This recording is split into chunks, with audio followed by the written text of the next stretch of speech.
Varlės malda Antoni de Melo. Skyrius religija. Dovberas ir Balšemas. Dovberas buvo nepaprastas žmogus. Jį pamatę visi imdavo drebėti.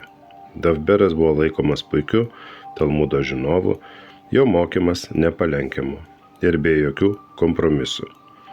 Jis niekuomet nesijuokdavo.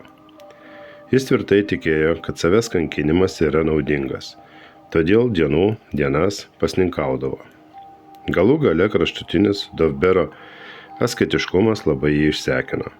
Jis sunkiai susirgo ir tapo aišku, kad net gydytojai jam nebegalės pagelbėti.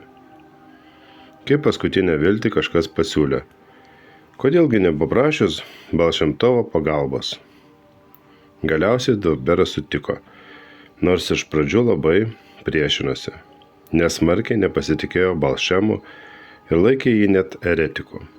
Dovberas buvo įsitikinęs, kad gyvenimo prasmė atsiveria tik per kančią ir išmėginimus, o Balšemas stengiasi vengti kančių ir atvirai skelbė, kad prasmę teikia džiaugsmas ir linksmybės.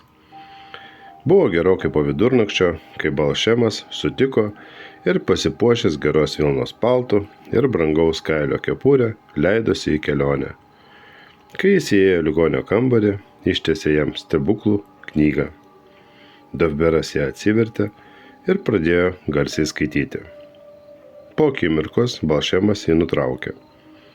Kažko stinga, tarė jis. Tavo tikėjimu kažko stinga. Ir kogi, paklausė ligonis. Sielos, atsakė Balšemtovas.